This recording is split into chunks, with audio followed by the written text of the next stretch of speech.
Good afternoon, guys, and I wanted to hop on here real quick and show you something that I tried. So I have this really big Cattleya, and she only blooms once a year in the spring, and her blooms are about, I would say, somewhere between 5 and 6 inches. I'm going to post her pictures so you can see how lovely she is. So with this extra time we've had in our hands after work in my garden, I came up with this idea of, what if I could preserve this Cattleya? So I went ahead and I put her inside of this box, plastic box, nothing I would ever use for eating, and I filled it with silica gel. So I read online that if you do that and you leave an orchid for about 5 days, when you take her out, she's perfectly preserved. So I wanted to give it a shot and see how it works. So I'm opening the box for the first time in, I would say I gave it 8 days since I've never done it before. I have no idea if this is gonna work out. So I'm gonna carefully start moving the sand. See, it looks like sand. I don't want it to spill over. Kind of feel like you're digging for something. And I'm gonna go ahead and pour it over here and try to save as much as I can.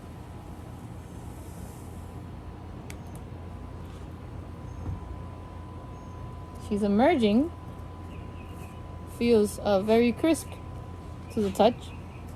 So I'm gonna continue to try to carefully dig her out, and I don't want to break her because she's very fragile.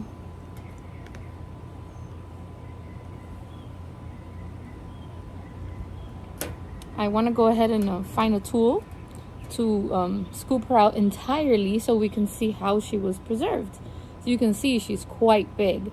So I'm gonna go ahead and post a part 2 and show you what she looks like in her entirety, because I don't want to spill this. I'm reading on that it could be reusable. So I'll hop on here and show you the final results. Alright guys, I was able to remove most of the powder. See, makes quite a mess. Remember, this is the first time I'm trying this, so I think next time maybe having a shovel, something where I don't, or maybe gloves, because this stuff is silica gel. And I managed to remove her. She's pretty much intact, very paper-like, very fragile. See, but it looks pretty amazing. I'm not a fan of decorating with dry flowers, because I believe that, they collect dust.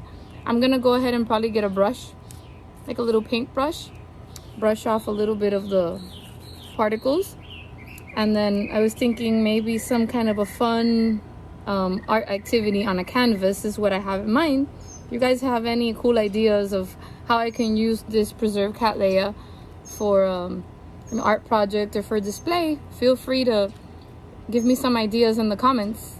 And this is what I used. I just pretty much hopped on the internet and bought this off of a crafting store. See, it's a big bag of just silica. See, silica gel. And it has 2 options. You can fill a container that you'll never use for anything else, only for this. Or the quick way was to microwave it. But I didn't want to microwave these chemicals in my home. I just didn't feel comfortable with it. And we're not in a hurry. We're not going anywhere. So I went ahead and just preserved her, and it even brings a little list telling you how long each flower takes by type. I thought it was pretty neat. I'll probably try it again with some of my other blooms for fun. So stay tuned, and thank you for joining. Click like, subscribe, and feel free to comment what I could do with this project of mine. I hope you guys have a great rest of the day, and bye.